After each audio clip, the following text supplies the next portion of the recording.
funciona todo o processo da hipnose não verbal. A hipnose não verbal, quando a pessoa procura o terapeuta, né, procura o Dr. Orlando, ele vai fazer uma anamnese com a pessoa, entender um pouco mais, entender a pessoa, compreender, né? Então, onde a pessoa vai, aquela conversa, né, que a pessoa vai ter com o profissional.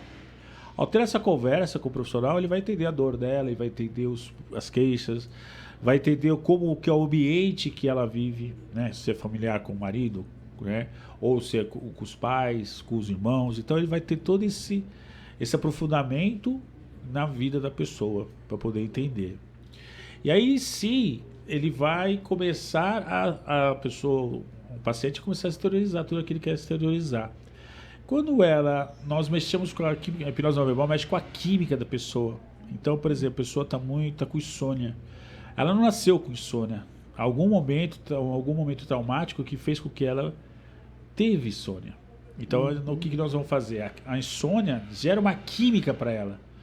Então, a gente vai pegar essa química que gerou, né, de uma forma que o terapeuta vai trabalhar isso, que vai gerar aquela química para ela trazer essa química para colocar no processo. E quando colocar no processo, o nosso corpo é tão fantástico, tão maravilhoso, que ele vai pegar essa química da insônia e ver que está alterada e vai equilibrar automaticamente ao sistema autônomo do nosso próprio organismo. Então, nosso organismo, todos nós temos essa situação de... a gente não pode falar a palavra cura, né? Terapeutas podem falar, mas de um autotratamento.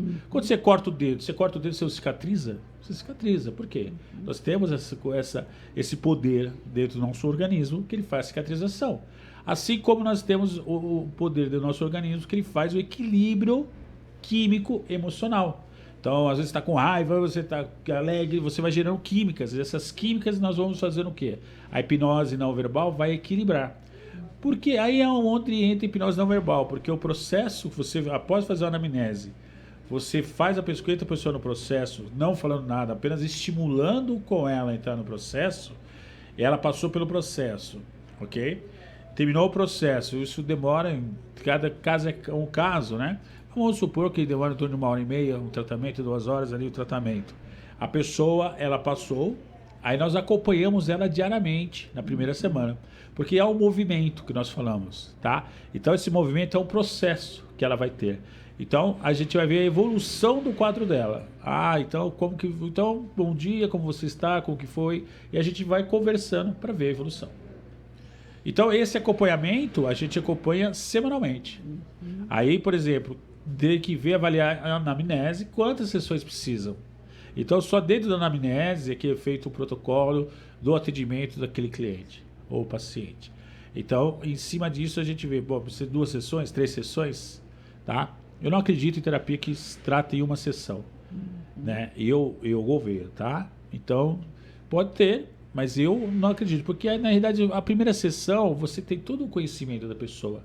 Você tem tudo, porque a pessoa chega tão apreensiva, tão querendo sair daquele problema, sair daquela dor, porque a pessoa não quer viver na dor. E é horrível viver na dor. Ninguém quer enfrentar a dor. E para se tratar, precisa enfrentar a dor. Então, o que ele faz? A gente acolhe a pessoa, entende a dor da pessoa, a pessoa passa pelo processo. Passou pelo processo, ela começa a ver que pode ter outros comportamentos. Opa, então vamos acompanhar esses comportamentos que ela está tendo. O caminho está correto, é esse mesmo, e vão acompanhando esse comportamento semanalmente. E aí, até quando a gente dá alta para a pessoa. Né? Ou seja, ela vai se dar alta por ela mesma a partir do momento que ela mudou todo o comportamento dela. Porém, com acompanhamento do terapeuta. Então, todo o processo tem um acompanhamento diretamente do terapeuta, né? É aquilo, Jane, dá sua mão e juntos vamos tratar isso. Vamos juntos, né? Orlando, me fala uma coisa. Na terapia verbal, né? Na terapia clínica, a gente dá alguns comandos e faz a pessoa ir para o estado hipnótico. Isso. E agora, na não verbal, se você não fala, como que você induz a pessoa ao estado hipnótico? Isso. A diferença entre uma coisa e outra, entre a verbal e a não verbal, está no modo de conduzir. Então, como nós falamos no início, nós trabalhamos com nossa essência. E nossa essência, uma das coisas que nós temos, o ser humano, nós temos um desenvolvimento de uma emoção coletiva, que nós vamos trazendo isso dentro de nós. Então, nós temos lá no nosso sistema reptiliano, né, no nosso sistema límbico, nós temos ali a nossa glândula, a nossa amígdala, cerebral. E essa amígdala, ela sempre é disparada nos momentos em que nós passamos por uma dificuldade, ou seja, por um estresse grande. Então, é como se você leva um susto, de repente você é assaltado na rua, por exemplo. Hoje é muito comum, né? Então, de repente alguém chega com você com uma arma e você, naquele momento, você pode ter três reações possíveis. Ou nós saímos correndo, ou nós, então, vamos enfrentar aquela situação, vamos brigar com o bandido, ou nós paralisamos. Então, isso, todos nós somos assim. Então, cada um, a gente fala assim, nossa, eu nem sei como que eu fiz aquilo, né? Eu pulei um muro de 3 metros, nem vi o muro na minha frente. Porque, assim, são reações que nós temos dentro disso que dispara naquele momento. E a hipnose, ela vai fazer exatamente trabalhar esse processo da gente. Normalmente, a gente não, quando a gente entra no processo, a gente não vai fugir e nem vai brigar, porque nós estamos dentro de um ambiente que está nos acolhendo.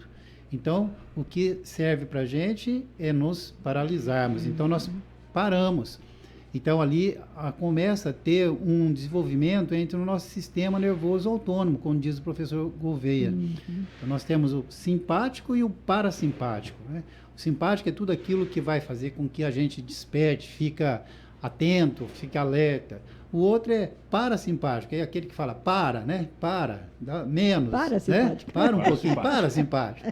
Então, quando a gente entra nesse estado, as duas coisas, elas como se estivessem paralisadas, nem uma coisa nem outra. E aí o nosso organismo fica como se fosse aquele cachorro que sai correndo atrás do carro e depois aí ele volta porque ele não fez nada e não sabe para onde que ele está indo, sabe? Ele fica meio bobo. Então é ali que a gente entra naquele processo. Então quando você está nesse processo, que aí a pessoa nesse momento, que a gente chama de transe, ela vai então fazendo as suas ressignificações. É nesse momento em que o organismo começa então a trabalhar exatamente aquilo que nós estamos buscando, aquilo que nos causou estresse. Então, por isso que como ele disse, por isso que nós estressamos a pessoa. Não estressar, de falar, é um assalto, é alguma coisa, não. Mas nós vamos fazer com que ela vai buscar aquela emoção, e aquela emoção ruim que ela tem começa a aflorar nela, começa a ter alguma dor de estômago naquele momento, começa a ter sudorese, o coração começa a disparar, né, a pupila dilata, sempre alguma coisa está acontecendo. Então, a hora que ela entra nesse processo, ela está entrando exatamente por esse estresse. E ali, então, o organismo começa a fazer as novas conexões neurais, fazendo com que haja o equilíbrio. E aí você, então, vai vendo que aquela emoção não faz mais sentido para você. E é por isso que você depois volta relaxada, você volta tranquilo, e você começa a ter outras percepções, porque novas conexões ali, naquele momento, foram feitas. Então, a diferença, essa é uma forma mais científica da gente dizer, né? Mas é claro que tem muito mais do que isso. Aqui não daria para a gente falar isso, que não é o caso, né? Mas agora na hipnose verbal, nós vamos trabalhar, na verdade, ao contrário. Nós vamos fazer o relaxamento com a pessoa. E quando nós fazemos o relaxamento, nós fazemos com que o nosso fator crítico, aquele fator que está, aquela barreira que está entre o nosso consciente e o nosso subconsciente, ele vai sendo diminuído, e aí a gente começa então a colocar as sugestões. E essas sugestões vai para o nosso consciente, e é daí então que a pessoa começa a fazer as mudanças que há necessidade dela fazer inconscientemente, mas ela vai começar a ver que está tendo outro resultado. Então, a diferença é nesse sentido. Uma a gente trabalha no relaxamento e a outra nós promovemos, né? Vamos mexer na ferida, vamos dizer assim, tá? Para que a pessoa então entre e volte então a ter uma ressignificação daquele problema. Legal, muito interessante, né? E me fala uma